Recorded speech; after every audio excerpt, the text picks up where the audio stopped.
Hey, what's up, rock stars? It's Rox coming to you today with the review for The Chi Season 3, Episode 8, you guys. So I'm a little stressed. I don't know. One of my bad characteristics is that I worry about things that haven't happened yet. And so August is always real stressful because it's time for the kids to go back to school, which means financial aid is always a nightmare. But interestingly enough, this year it hasn't been bad. This is the first year, Joe's a senior. This is the first year that I actually got all his financial aid taken care of before school started. I cannot believe it. But something tells me that enrollment is low. So now all of these counselors and shit got time and, got time to do their jobs, sufficiently, ahead of time. So that's been good, but still, I'm still worried about like what could go wrong there. Jada's, financial aid and what could go wrong there. And it's just always stressful. The thing is, it's going smoothly, but I'm worried about what could happen. And that's a bad habit. That's a bad trait. And I just really wish that I could get out of that, because I just always have to have a contingency plan, which is not bad, but I also have a plan C, D, E, I be making all these plans and shit just in case. And sometimes trying to keep all them plans arranged in your brain and, trying to figure out if that is what you're going to have to use, that is stressful in and of itself, because you should just, if everything is going smoothly, yeah, you would be cautious enough to know that it could go wrong, but you shouldn't be having to, map out all these scenarios. And that's how I am. So I put extra stress on my own life when I don't have to. On top of other stressors that are real stress that's happening too. All that goes into play. So I just, nigga just needs to get through August. Let everybody get to school and get started. And then I think I can relax a little bit. But y'all, I just be stressed, and I'll be like, Roxanne, it's unnecessary stress. You're doing it to yourself. Anyway, y'all didn't come here for that, huh? Y'all came here for The Chi. Is that what y'all want to talk about? Ooh, the show, child. We got 2 episodes left after this. We can take a break and maybe Lena can go back to the drawing board, child. But anyway, let's get to it, shall we? All right, you guys, so remember they found Keisha last week. So this week, Keisha has come home. And of course, Keisha's different. Everybody's different. They bring her in the house, she goes in her room. She kind of looking like she feels like a stranger there almost. She's jumpy. She doesn't want Nina to touch her. They tell her that they would let her get her rest, and then they leave out the room, and she barricades herself in there, sits down on the floor with some scissors and kind of guarding the door, like any motherfucker come through there that don't even look halfway familiar, she gonna kill him. Next morning, Kevin is in the bathroom. She gets up, Keisha gets up, she needs to go to the bathroom. They're arguing over getting in there. Kev comes out so she can go in. She doesn't even really take a shower. She just goes in there just so she can get on maybe some space from, maybe she feels closed in her room. I don't know. But anyway, she goes in there and she just runs the water, doesn't even get in the shower. Now, Kev, because everything is a little strange for him, he's like gonna leave, he's going to go hang out with his friends. And Dre and Nina was like, don't you want to spend some time with your sister? She just got home yesterday. He was just like, well, she's like in the bathroom. Like, she doesn't even want to be bothered, basically. Kev, being young, he doesn't realize that, the girl is trying to get herself together. She doesn't feel like her normal self. So Kev is like annoyed that she's tripping, and, in his eyes, she's tripping. And, Nina's trying to get him to be there, and Dre is trying to be there for Nina. It's a mess. Meanwhile, while she's in the bathroom, she's got bruises all over her body. It seemed like, I guess the hospitals don't have anything to do with you. You would be going to therapy and all of that. I would imagine they would set that up. But, I was just like, dang, they just sent her home and she's all beaten, bruised up like that.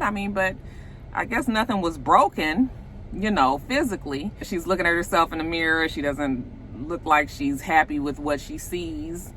Keisha's got to go through a lot. While Nina and Dre are sitting there eating lunch at the table, they hear the vacuum cut on. They're like, is that the vacuum? That girl ain't never vacuumed in their life. They jump up and go in there.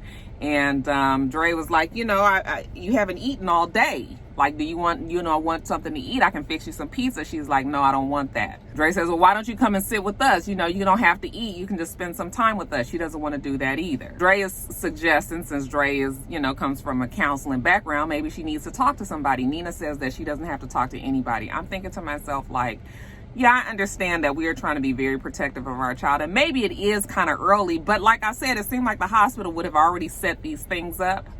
But Nina's telling her that she doesn't have to talk to anybody if she doesn't want to. It's just like, but what you want to happen? Like, the girl can't stay locked up inside herself. That's just going to do more damage. And obviously, she is very, very troubled, okay?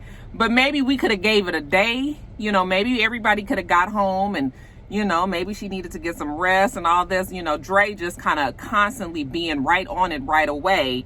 I understand, but I also understand Nina's part, at least. Well, not necessarily understanding Nina's part, but just wishing that Nina would be like, let's just let her relax for a day, and then tomorrow we'll hit her with the counseling and everything. Keisha ain't trying to do it. She goes in her room. She goes and gets on her laptop, presumably to get on social media, which is, even on a good day when shit is going well with you, sometimes you don't need to be in them comments. Trust me.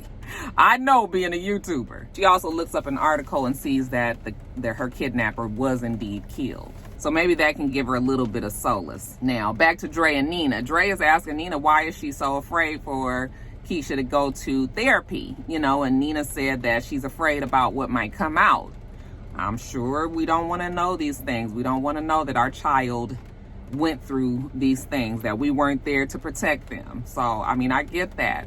But still, ultimately, it seems like you would want to fix what's broken there. There's a knock at the door, and it's Keisha's friend Tammy, and Nina was like, why is she here? And Dre said, I invited her over, maybe she needs to see somebody more than just her family. Again, that's all fine and good, but can we give it a day? Okay. But anyway, Tammy is there, and Dre and Nina take her to Keisha's door. Remember, she's closed up in her room, and when Keisha opens the door, she just sort of like, hey, like, kind of like, what are you doing here? And, Tammy was just like, hey, girl, trying to be normal, like they usually were before, pre-kidnapping. So, is it okay that Tammy comes over? Yeah, Keisha says it's fine. So she goes in there, and, Tammy's just trying to be normal and says, hey, girl, I can braid your hair. You want me to do it? And Keisha tells her, no, that's okay. She's like, girl, I'll just give you some cornrows.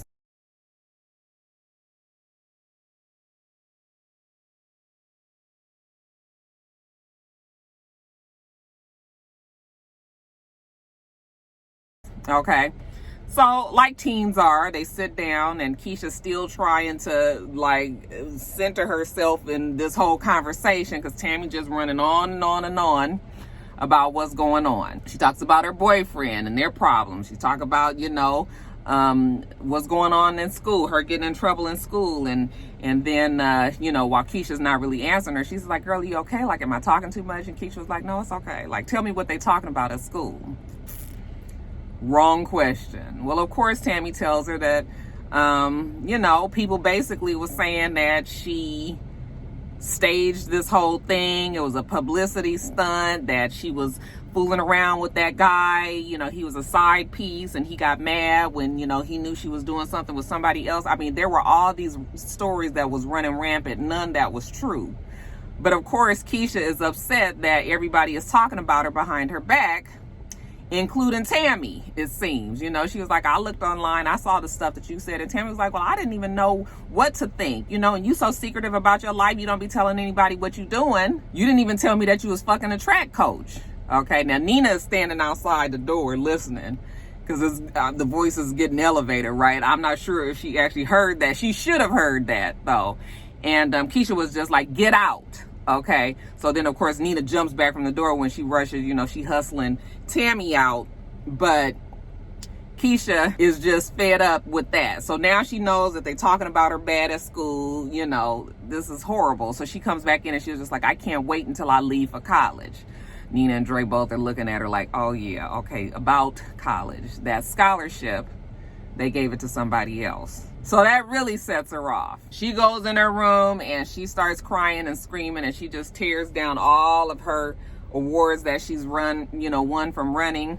and just kind of tears up her room. Now, nobody comes in there, all right, because everybody else is in their feelings as well. Now, the next day, we see that the family is all split up. Okay, Kev is in his room, in his bed. Dre is in her bed. Nina's not there. Nina is sleeping on the couch. And of course, we have Keisha again. She's back in the bathroom, running the shower, not in it. So later on, Kev wants to leave with his boys, Jake and Papa, and they telling him that he don't need to go anywhere. Keisha was just like, he don't have to stay locked down just because I'm home. He can go if he wants to. But no, you stay on home. So instead of him going out with them, they all go in his room. And Papa was telling him that, you know, that they got to praise God, you know, that Keisha was found alive and everything was okay. And Kev says that's all he's been doing. Jada and Emmett come by. They bring him food for the family. You know, Emmett asked, can he go see Kev? You know, she was like, yeah, he's in his room. Jada asked Dre and Nina, like, how's everything going? Nina says, oh, everything's great. And Dre says it's been hard. So we not even on the same page here. Nina's all into appearances right now. And you shouldn't at least be that way with your friend Jada. We see Emmett, he goes into Kev's room. You know, last time he jumped in there, he was masturbating. So Emmett was like, I'm just making sure that you're not doing anything that I'm not supposed to see. You know, he's backing into the room. But when he turns around, he sees Jake and Papa there. Okay. They in there smoking weed. They're on the vape thing though. How you vaping with people in the house? Like, weed is such a strong smell. You know, he's like, I told you, you know, put a towel up to the door. And all.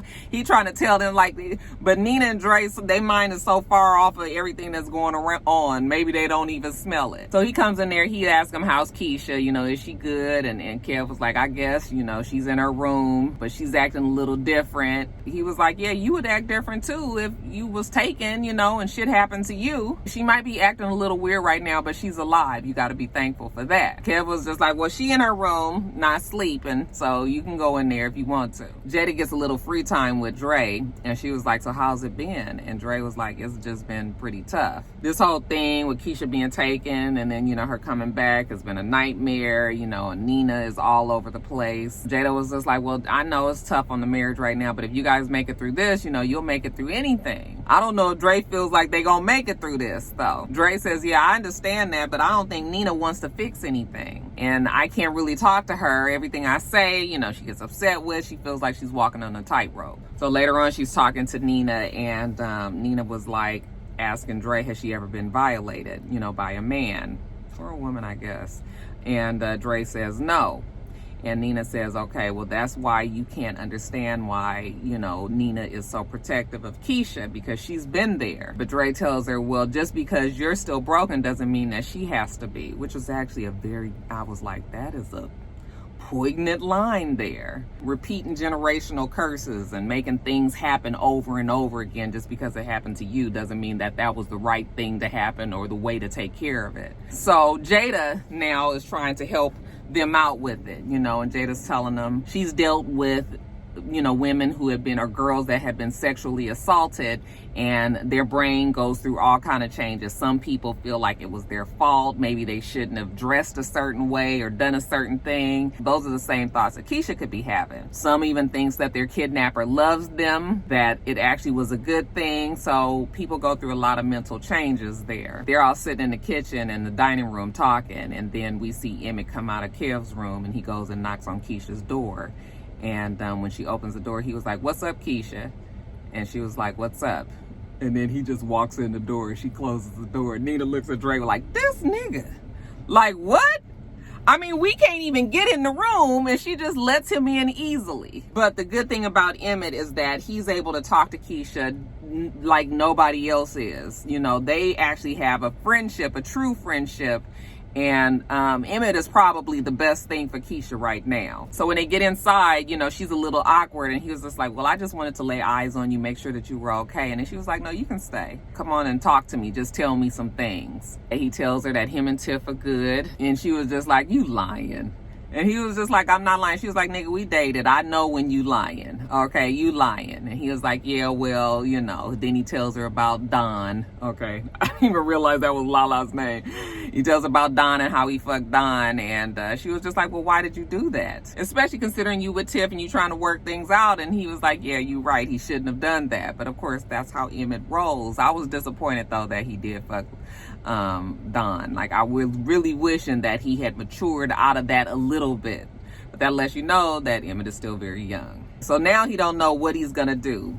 All right, this situation with Don and Tiff. In the other room, we see the boys talking, and now they're getting high, right? And Jake is asking Kev about Gemma. Jake obviously is very interested in Gemma, but you know, in his very childish ways, the only way that he can seem like he's not is to be disrespectful and everything. So he's asking Kev about him, you know, and want to know if they fucked yet. You know, you probably ain't even fucked her yet. Kev really likes Gemma, so he's not going to talk about her just like some any old hoe on the street. But they getting high in there, and they getting higher, and it's all this weed talk. You know how weed talk is. You just be coming up with all kind of questions and answers that don't make no sense, don't nobody care about.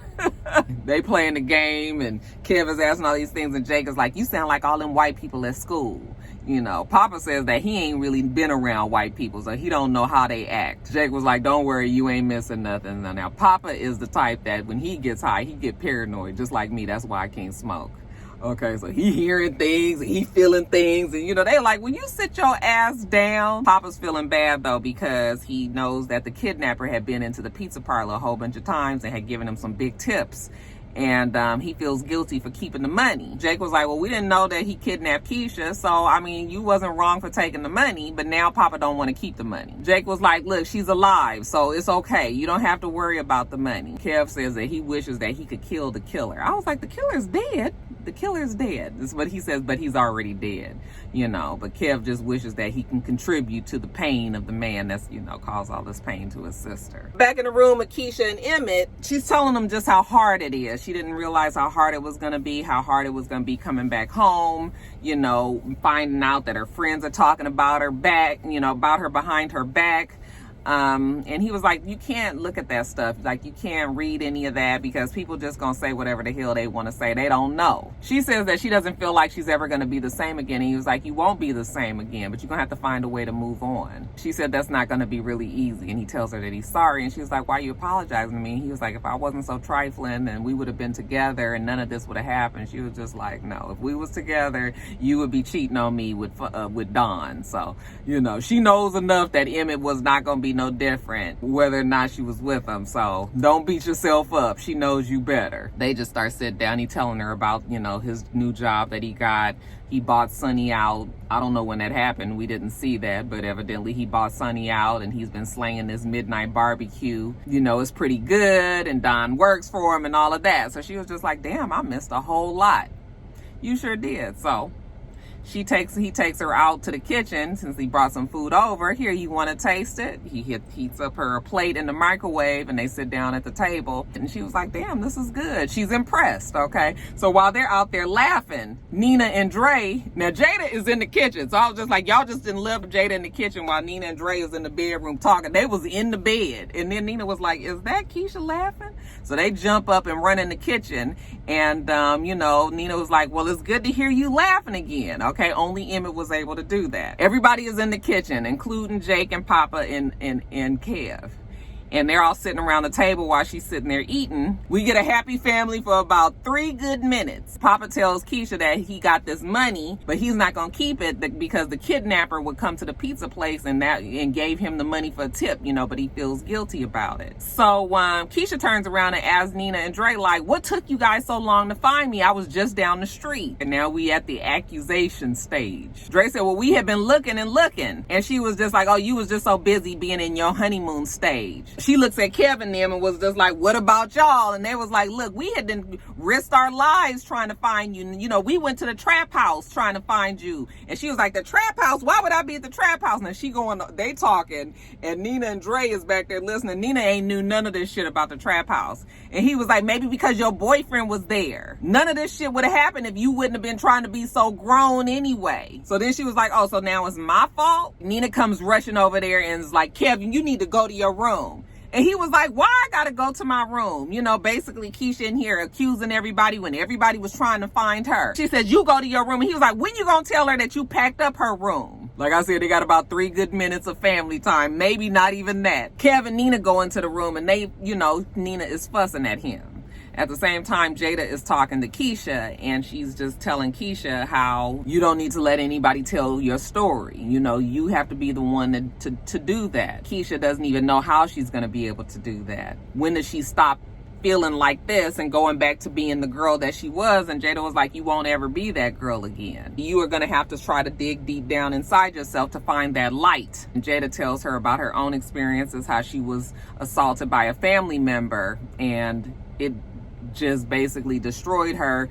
Every time she would get around the family, every time it would be holiday times, you know, times that people should be happy, she never was, because it was always this shit going on. And then even after it stopped, I guess she continued to think about it, and it, you know, it wore her down. And it took a long time for her to get herself back together. That's why she went into social work, so she could help girls that have been through the same things, you know. So she wants to be able to help Keisha as well. Keisha has people that she can turn to, all right?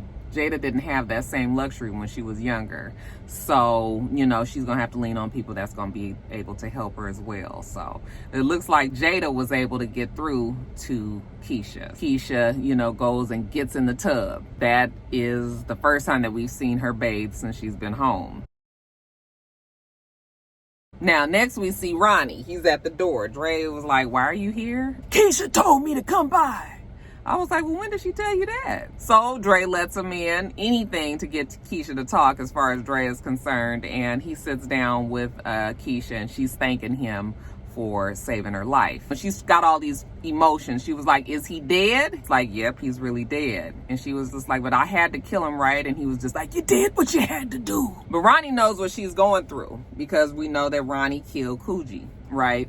And he says that he thinks about it all the time, you know, the person that he killed. And she says, well, it does get better, right? And he says, well, I can't tell you that. All he can tell her is that she got to find a way to deal with it, and please do not turn to liquor. Don't drown yourself in liquor. She thanks him for just being able to sit down and talk to her. And he says, no, I should be thanking you, because Keisha gave Ronnie's life meaning. Okay, and maybe this will get Ronnie off of the streets and trying to do better for himself. So maybe the talk that Keisha had with Ronnie and Emmett was just what she needed. Next thing, we see her back in her room, and she sees all of her, you know, kind of, I won't say whole wear, but you know, some of her racier outfits. She starts to pick everything up and put it in a bag. You know, she's taking it. I said, okay, she's gonna throw out all her lingerie and all that type of shit. But she goes and takes it in the bathroom, puts it in a tub. I said, girl, you gonna put bleach on that, right? You're not gonna set it on fire. But then we see her pour like gasoline or lighter fluid or something. That wasn't gasoline. It had to be like lighter fluid on the clothes. And then she lights it on fire. I was like, girl, you is in a, I mean, okay, we not all the way there mentally right now. So, I mean, I'm gonna give her a pass on that. But I was like, girl, you gonna burn the house down, you know? So Nina, thank goodness, is in the kitchen.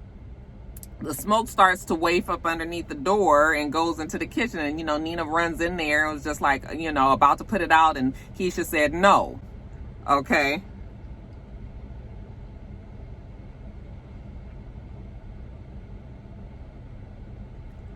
You know, if I wasn't wearing this kind of stuff, maybe this wouldn't have happened. And Nina tells her, you know what, it was not your fault. Even if you was walking down the street butt-ass naked, nobody had the right to touch you. So finally, I think Nina is coming to the terms that, no, this girl is not at fault and that she needs some help. But when Nina said, I'm sorry I wasn't there to save you, and Keisha said, that's okay, I learned how to save myself, I was wondering if that meant that she's going to have some resentment towards Nina, you know. So that might come up, you know, later. But anyway, it looks like finally Keisha's starting to talk a little bit. And I don't know how much further along in time it is, but we finally see that Nina and Dre and Keisha are going to a therapist. All right.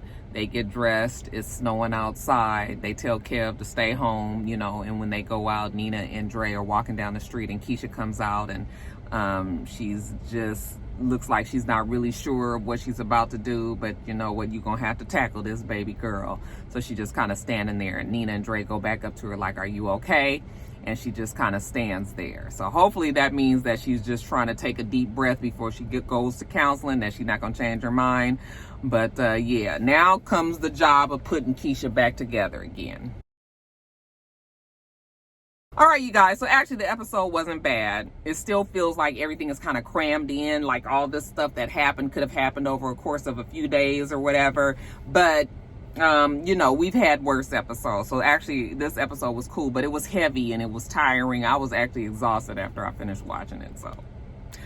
2 episodes left, you guys, on The Chi. Let me get off of here. Make sure that you rate, comment, and subscribe to the channel. I'm itsrox. The channel is for itsrox, and everything else I do will be in the bottom bar. All right. So I hope that you have a wonderful, wonderful rest of your day. And I plan on doing the same. Till next time, rock stars. Bye.